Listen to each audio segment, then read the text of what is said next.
मनीष सिसोदिया जी का ट्वीट देखा कि उनके यहां सीबीआई पहुंच चुकी है। उन्होंने स्वागत किया कि स्वागत है सीबीआई का। उसके बाद से पूरे दिन भर सुबह से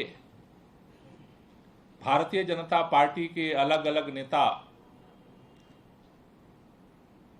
प्रेस कॉन्फ्रेंस के माध्यम से, अलग अलग चैनलों के माध्यम से 3 बातें कह रहे हैं। पहली बात कह रहे हैं कि ये जो गिरफ्तारी हुई है, ये अरविंद केजरीवाल की सरकार ने जो शिक्षा और स्वास्थ्य पर अच्छे काम किए हैं उसके लिए नहीं हुई है। ये गिरफ्तारी हुई है शराब नीति में घोटाला हुआ है उसकी वजह से। लेकिन एक भी भाजपा के नेता को नहीं पता घोटाला क्या हुआ है।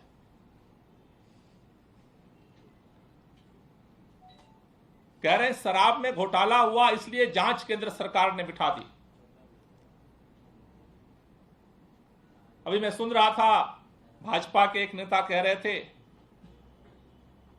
कि पूरे दिल्ली की माताएं खुश हैं कि मनीष सिसोदिया के ऊपर छापे पड़ रहे, क्योंकि मनीष सिसोदिया जी ने जो है शराब नीति के अंदर तब्दील करके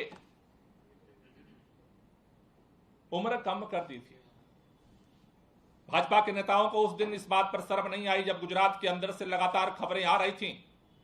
ऑन रिकॉर्ड 43 लोगों को जहरीली शराब पीने से मौत हुई। भारतीय जनता पार्टी का एक भी नेता गुजरात से लेकर के केंद्र तक दिल्ली में बैठा हुआ एक भी नेता इस बात पर बोलने के लिए तैयार नहीं है कि अगर शराब नीति की वजह से मनीष सिसोदिया के ऊपर अगर छापे पड़े हैं तो आज तक 43 लोगों की मौत के जिम्मेदार कौन लोग हैं? उनके खिलाफ छापे क्यों नहीं पड़ रहे? उनके खिलाफ सीबीआई अब तक एफआईआर दर्ज क्यों नहीं कर रही है? गुजरात के अंदर लाशें बिछ जाएंगी शराब पी करके जहरीली, उस पर कार्रवाई नहीं होगी। और कह रहे हो कि शराब की वजह से कार्रवाई हो रही है। कह रहे हैं भ्रष्टाचार की वजह से कार्रवाई हो रही है। केंद्र सरकार भ्रष्टाचार बर्दाश्त नहीं करेगी। भ्रष्टाचार अगर बर्दाश्त नहीं करने की सचमुच आपकी मंशा होती तो जिस सबसे बड़ा अभी लेटेस्ट उदाहरण बुंदेलखंड एक्सप्रेसवे में जिस भ्रष्टाचार की वजह से जिसका उद्घाटन खुद प्रधानमंत्री ने किया, भ्रष्टाचार की वजह से वो सारी सड़क जो है वो टूट गई, आपको आज तक फुर्सत नहीं मिली उसके खिलाफ एफआईआर करने की। आज तक आपको फुर्सत नहीं मिली उस पर कार्रवाई करने की, उस पर सीबीआई जांच बिठाने की। इसलिए यह बात उठ करके आ रही है कि ना तो आपका मंशा शराब नीति को लेकर के कार्रवाई करने का है, ना तो आपका मंशा भ्रष्टाचार के खिलाफ कार्रवाई करने का है। आपका मंशा है कि किसी तरह से दिल्ली के बाद पंजाब और पंजाब के बाद आज इस तरह से पूरे देश के अंदर अपने काम के दम पर अरविंद केजरीवाल लोगों के दिलों में बैठ रहे हैं। आपको 2024 का चुनाव दिख रहा है। 2024 के चुनाव को देखते हुए आप ये कार्रवाई कर रहे हो बदले की भावना से, क्योंकि अब तक पूरे देश के अंदर यह प्रश्न था कि मोदी का विकल्प कौन है, मोदी वर्सेस कौन है।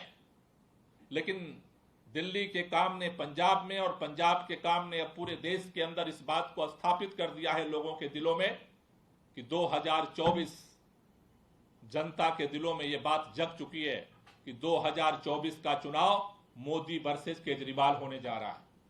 और इसलिए यह बात हम कहना चाहते हैं कि कहीं पर निशाना और कहीं पर निगाहें का जो आप खेल खेल रहे हो, इससे आम आदमी पार्टी और इसकी गति रुकने वाली नहीं है। आंदोलन के समय से लेकर के आज तक बहुत सारे षड्यंत्र हुए हम लोगों के खिलाफ। एक षड्यंत्र नहीं, जंतर मंतर के षड्यंत्र के बाद रामलीला मैदान में हम पहुंचे थे। रामलीला के षड्यंत्र के बाद आम आदमी पार्टी बनी थी। आम आदमी पार्टी में पहली बार जब हम जीत करके आए उसके बाद षड्यंत्र हुआ हम 28 सीट जीते थे, अगली बार 68 सीट जीत करके आए। तमाम सुंगलू कमेटी से लेकर के सारी कमेटियां आप बिठाते रहे, फाइलों को जांचते रहे, लेकिन उसके बाद प्रचंड बहुमत से अरविंद केजरीवाल दिल्ली में जीत करके आए।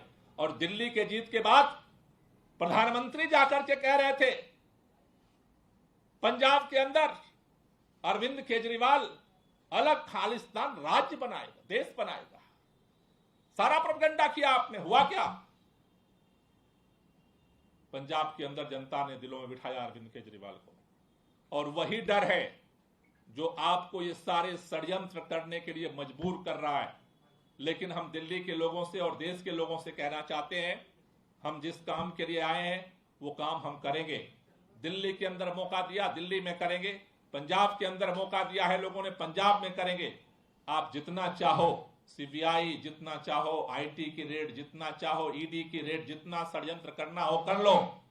2024 का चुनाव आप जितना हमला करोगे, अरविंद केजरीवाल लोगों के दिलों में उतना ही हीरो बनते जा रहे हैं। और 2024 का चुनाव एक षड्यंत्र करने वाले नेता के मुकाबले में एक काम करने वाले नेता के बीच में होगा, और जनता इसका फैसला करेगी। इसलिए ये बहाने बनाना आप छोड़ दीजिए।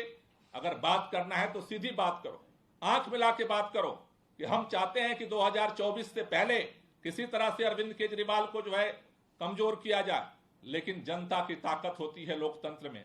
जनता के दिलों में अगर अरविंद केजरीवाल बैठ रहे हैं, गुजरात के अंदर अगर अरविंद केजरीवाल लोगों के दिलों में बैठ रहे हैं, आप ये षड्यंत्र करके इसे रोक नहीं सकते।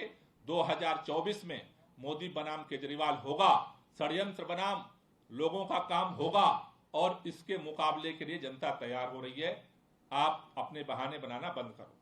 Thank you. कोई क्वेश्चन हो तो ले लो।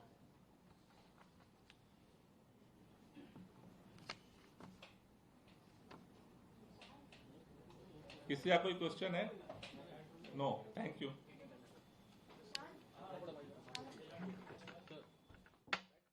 Well, that was a press conference there coming in once again from the Aam Aadmi Party. This has now become into a larger debate.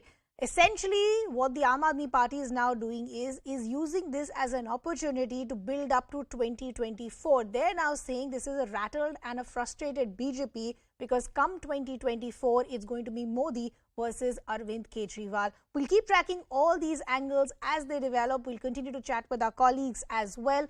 For now, slipping into a very short break, coming back with lots more.